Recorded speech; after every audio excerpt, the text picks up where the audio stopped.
Well, hello everyone. I'm trying out this kind of non-handheld mic, so hopefully everyone, yeah, great. So happy Mother's Day, happy Mothering Sunday. I started my day this morning by hearing over and over again over the baby months. That's great. So I hope everyone enjoyed this sunshine.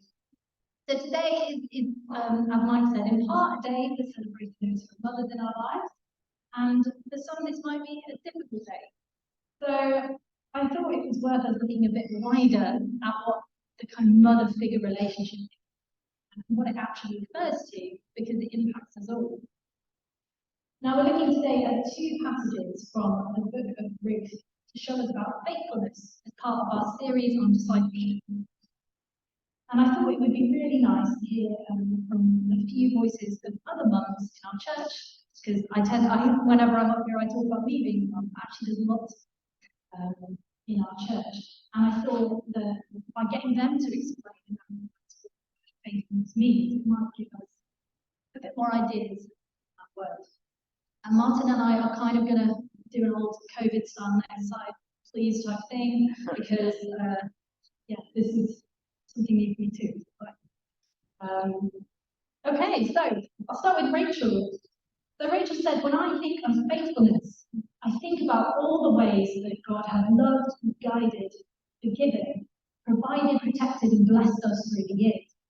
His constant love is beyond my understanding. The more we take risks in our lives with him, the more we experience and see his faithfulness. Ruth said, what does faithfulness mean to me as a mum, granny, a daughter, and a friend? Well, it's the act of being faithful. And faithful means being steadfast and loyal. And that is what I hope I was and still am as a mum and in every part of my life.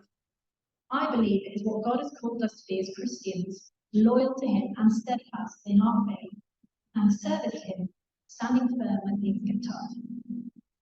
Anne said, I looked up faithful in the dictionary and it said, remain loyal, consistently reliable, accurate and detailed.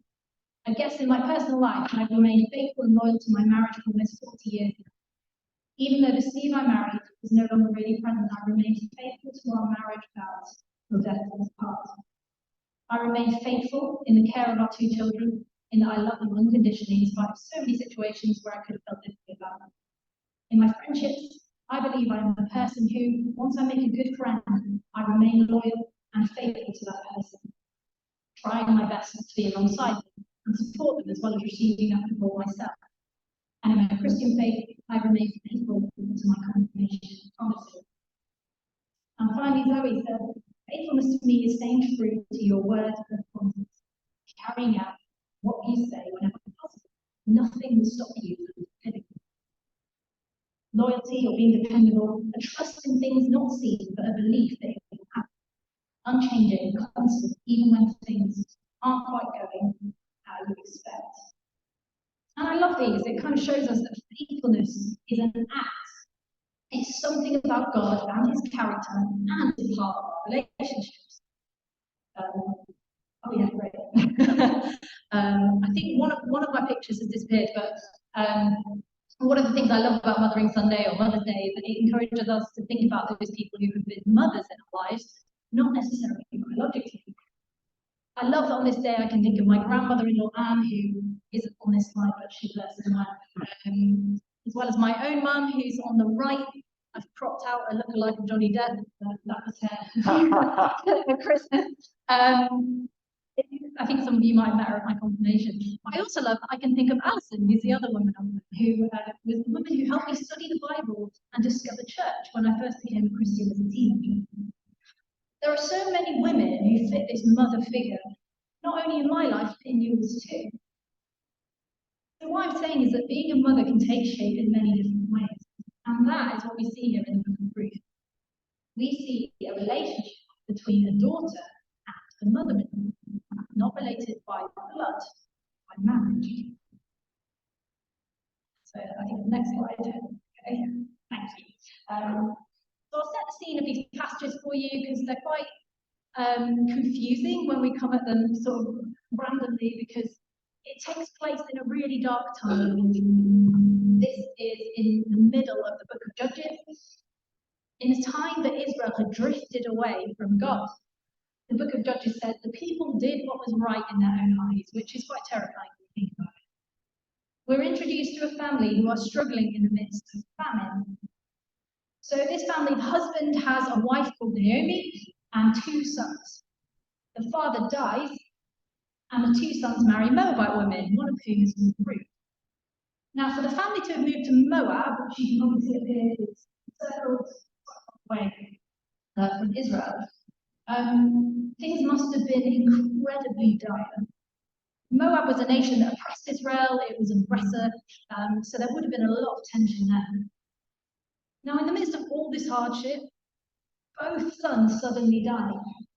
So Naomi's left on her own in a patriarchal society without any sons and with no husband. Her and both her daughters-in-law leave Moab and go back to Israel. But Ruth refuses to leave Naomi. She even goes as far as to say, your people will be my people and your God will be my God. Ruth had the option to leave Naomi behind as the other daughter-in-law did with full blessing. Ruth sacrifices the possibility of future security, possibility of finding another husband, or going back to her family or even her own culture, which would have been completely different, to care for her grieving and penniless mother-in-law. This is faithfulness in full action. There was very little benefit for her, yet she did it anyway. So there's the backstory to these 2 wonderful women. What I love about their relationship is how different they are. They both come from different cultures, from different families, their ages are different, and yet they blend together and support each other so beautifully. When they arrive back in Israel, Ruth begins to work with some barley harvesters because they needed a way to support themselves. One of whom is a relative of Naomi's husband. Next slide. And this just made me laugh. But this is Boaz, who treats Ruth with a lot of kindness and remarkable generosity. And bearing in mind, this woman was essentially an immigrant. She was a widow and she wasn't Jewish. And yet he's so impressed by her loyalty to Naomi that he prays that God will reward her. Ruth's faithfulness to Naomi speaks volumes. It speaks volumes to those around her. I think the next one as well. Thank you. In our first passage today, that was so wonderfully read, comes the big plan. Naomi tells Ruth to lay by Boaz at his feet. Now, when I first read this, I had no idea what was going on. I was kind of like, is this a seductive move? Is it a weird stalker behaviour? I just don't get it. And I'm sure Ruth probably felt the same because she came from a very different background. But what Naomi is instructing Ruth to do is actually really wise. By doing this, lying at Boaz's feet, Ruth showed Boaz that she is available to marry. As part of Israelite law and custom, if you were left with no one to take care of you, then the closest male relative would be able to step up and marry you to provide you. And Boaz would have known that he was a relative. He's so impressed by Ruth's loyalty again that he calls her a woman of known character. So Ruth trusts Naomi's wisdom. She shows that she understands the worth of Naomi's understanding and trusts that she has her best interests at heart. And this says so much about the depth of their relationship. She was faithful to her mother-in-law despite not really understanding all that her advice meant. Now, when I was preparing for this preach, I was really randomly reminded of a time when I was about 12 when I went to stay at a school friend's house.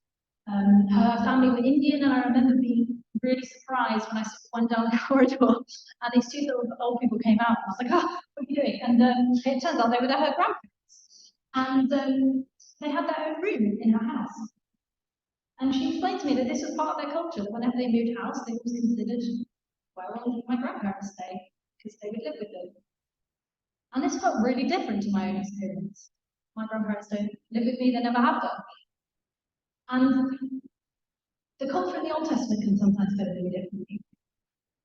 But this honouring relationship that my friend had with her grandparents and the depth of that relationship really stayed with me. It showed me that family is about being connected to one another and being willing to let someone into your life, even into your home. Jesus also tells us a lot about relationships. Our relationships with each other are called to be light in dark times. Mother and child bonds are a huge part of this, but we are also called to treat everyone with the same respect as family members. I think on my next slide I'll show you the quote. So Jesus redefined family. He says, "Who are my mother and my brothers?" And looking at those sat around him, he said, "Here are my mother and my brothers. For whoever does the will of my Father in heaven is my brother and sister and mother." And this is massive. It's a massive change. And we might be tempted to throw off the advice of those older than us or not listen to those younger to us. But by being faithful to one another, as we see here with Ruth and Naomi, relationship with others can show God to those around us. In doing so, we're reflecting the love and the truth of the God who loves us. His faithfulness is shown most clearly in Jesus and how he died for us on the cross. He is loyal to us and steadfast despite our circumstances, as we see how Ruth is steadfast with you. Ultimately, faithfulness is about sacrifice. It's about giving up something of ourselves to help others, even when there's no benefit. So as Mike mentioned, Mothering Sunday was traditionally about going back to your mother church, honouring the place where you first became a child. And I really love this. I think it shows us how much our church community nurtures us, but also the importance of those relationships. Family relationships are nurturing, and in the second passage, Ruth is commended by inventing to Naomi and 7 sons, which is massive when you think about it. Here we see Boaz's faithfulness and how he marries Ruth and fulfills that role as a family guardian. There's a reversal of all the horrendous tragedies of chapter 1. We also see that Jesus himself is descended from their marriage by David. So it might seem after all of this is a really lovely story about a girl who gets all she wants by being nice to her mother-in-law. God isn't really mentioned that much in the text, and it all seems to work out well. Great. However, there's much, much more going on here. This is ultimately a redemption story. It speaks into those moments where we think God has abandoned us. Mother's Day can be hard. It's a tough day for us as a family. We lost my mother-in-law in 2020, and every year I'm reminded of her and why she could have been. And it's really hard to see God's providence in that. As a mother myself, I found this year really hard, trying to work out what on earth Josh needs in the midst of preparing for school. But stories like this speak to me about what God is doing through my decisions and my situation and in the background of everything that is going on. So let's look at each character in the light of this. Naomi thinks that God has abandoned her at the beginning. She even changes her name at the beginning of the book to reflect her bitterness and grief. But actually, God restored her and was at work in all of her choices and decisions to transform her tragedy. God does this through Ruth's loyalty, boldness, and faithfulness. Her character helps heal Naomi's life. God also uses Boaz and his integrity and loyalty to redeem the family's fortune. His union and act of faithfulness played into God's plan. So God took these tragic things and not only redeemed them from people experiencing them, but he also used these tragedies to ultimately pave the way for the redeeming of the whole of humanity through Jesus. And the most beautiful thing about both Mother's Day and this book, which I really love actually, is that this story shows us that our relationships with other people are more important than we could ever realize. Our relationships allow us to be a part of each other's story. And they can also be vehicles for God's redemption in our midst. So by demonstrating loyalty and steadfastness in our own relationships, we can better show the loyalty that God shows us. All it takes is an understanding that every relationship in our lives, not just our blood relatives, has worth beyond measure. In a society that says our nuclear, immediate family is most important, our church family shows us what God says. We can show the importance of our church family by being just as loyal as we are to our own family. Like Jesus said in Matthew 12, by respecting each other and being there for each other through difficult times, just as Ruth was for Naomi. So if Mother's Day is a funny day for you, filled with a real mix of emotions and a lot of pressures, then I urge you to take a moment to think about the book of Ruth, the message of it, how the relationships that might be less obvious, maybe even those in your mother church, can be used to show the incredible God we serve and allow us to be part of the wider story.